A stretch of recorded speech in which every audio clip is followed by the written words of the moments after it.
Welcome, my math magicians. And here is notes for number sense 18, NS18. Yes, we are multiplying fractions. This is not difficult. I've said this over and over again all year long. Nothing I ask you is difficult. We just have to follow the steps. So let's begin, shall we? We're going to start with fraction times fraction.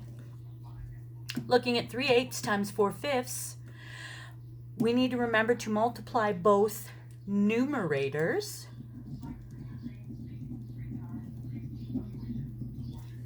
and both the denominators. Denominator. Denominator. Okay, I'm done. So numerator times numerator gives us a numerator, and the denominator times the denominator gives us denominator. That's how we get our answer. See? Super easy. So again, looking at our example, we have 3/8 times 4/5. So 3 times 4, 12. 8 times 5, 40. Now all we have to do is simplify. And I know that both numbers are even, so I could divide by 2, but then I'd have to do it again because 12 can be divided by 4, and so can 40. So I've got 12 over 40 divided by 4 over 4, which of course works because 4 over 4 is 1, so I'm just dividing by 1. 12 divided by 4 is, yes, thank you, 3. And 40 divided by 4, of course, is 10, so that's our answer. Shazam! So let's try this one. 5 halves times 3 sevenths. 5 times 3 is, you got it, 15, and then 2 times 7 is 14. Now we have to convert this into a mixed number. It's also called simplifying. Just like we did up here, we simplified. Down here, we're going to simplify too, which is converting it into a mixed number. I can take 14 out of 15 one time, and that leaves me 1 left over, and 14 stays my denominator, so my answer is 1 and 1/14. Okay? So let's do fraction times whole number. Yay! Change the whole number to a fraction. This is also simple.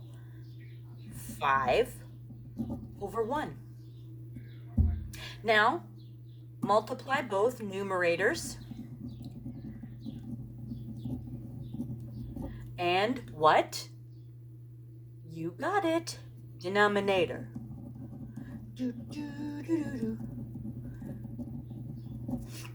So we have 3/8 times 5 over 1. 3/8 times 5 over 1. 3 times 5 is 15. And 8 times 1 is 8. We need to convert. 8 goes into 15 one time. And that leaves us 7 left over. Okay, so 1 and 7/8. Now I could have done 15 divided by 8.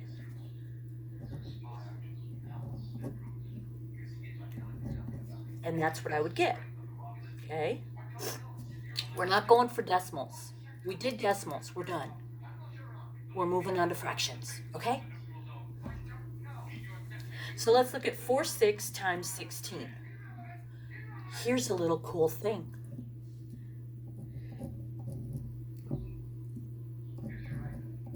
4/6 times 16 over 1. Watch this. It is so cool.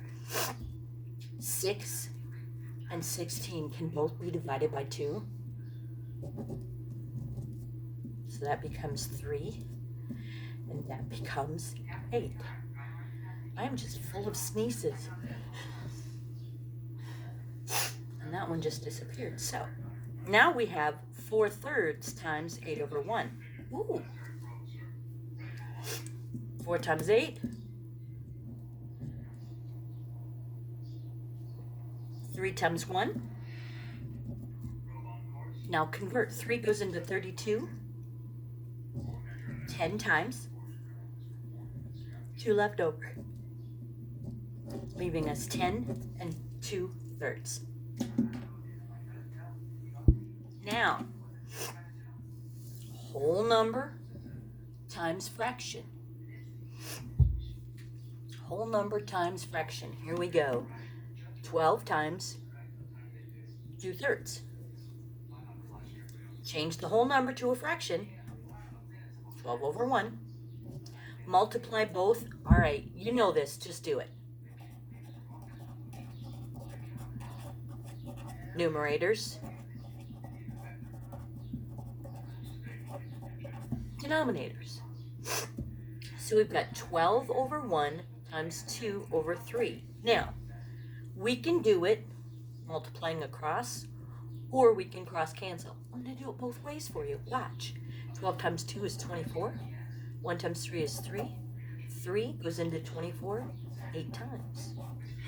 Or, cross canceling, we have 12 over 1 and 2 over 3. 3 divided by 3 is 1. 12 divided by 3 is 4. 4 times 2 is 8. 1 times 1 is 1. The answer is still 8. If you got confused, only pay attention to which way works for you, okay? Don't freak out. And let's flip the page. Okay, so we've got the guide to practice. Which statement about 4 multiplied by... Okay, I don't even have my glasses. Oh, here we go. Let me put my glasses on. There we go. What statement about 4 multiplied by 3/5 must be true? Well, let's read them all and see what we have, and then we'll delete things that we know aren't right. We have the product is between 4 and 5. The product is less than 3/5. The product is between 3/5 and 4. The product is bigger than 5. All right. Well, my brain automatically, the first thing I do is I go, well, I know it's going to be 4 times 3 is 12 over 5. And 5 goes into 12 2 times with some leftovers. So I already know if it's 2 and some fraction, then it can't be bigger than 5. Boom. And we know if it's 2 and some fraction, then it's not less than 3/5. And if it's 2 and some fraction, it can't be between 4 and 5. I didn't even do all the math, and I got the answer, C. All right? All right. Number 2. The recipe for brownies requires 2/3 cup of sugar, and Jenny wants to make 3/4 of the recipe. Well, that's just goofy. Make the whole thing. Come on, be brave, eat them all. Anyway, how many cups of sugar should Jenny use to make the brownies? Well, remember that we know the word of means multiply, right? So she wants to do 3/4 of the 2/3. 3/4 of means multiply, 2/3. So 3 times 2 is 6. 4 times 3 is 12. 6/12 can be reduced to 1/2. Look at how easy this is. I don't want to hear you complaining about fractions, because these are easy. By the way, can you see what I wrote there? Yes, you can. Good. All right, now Cole plays on a basketball team. Hey, Cole, I didn't know that. That's so cool. In 2 games, he scored 3/5 of the total number of points his entire team scored. Good job, Cole. The team scored 45 points in the first game and 75 in the second game. What was the number of points Cole scored in these 2 games? Okay. Well, he scored 3/5 of the points, right? So we need to know how many total points there were. Well, we have 45 plus 75 5 and 5 is 10. That's 12. So it's 3/5. Can you see this? 3/5 of 120. All right. Sorry, I just bumped my little thing and it goes wiggle, wiggle. So 3 times 120 is 360, and 5 times 1 is 5. So now all we have to do is this. 5 goes into 36 7 times. Looking at my answers, you're like, oh, I already know the answer. But let's do the math. So 5 times 7 is 35. That leaves me 1 left over. 5 goes into 10 2 times with nothing left over. So there's my answer. And we're good. And Cole is awesome at basketball. Good job, Cole. Now, I hope Cole is just as awesome at the math practice. We'll find out tomorrow. Return to me with joy and honor.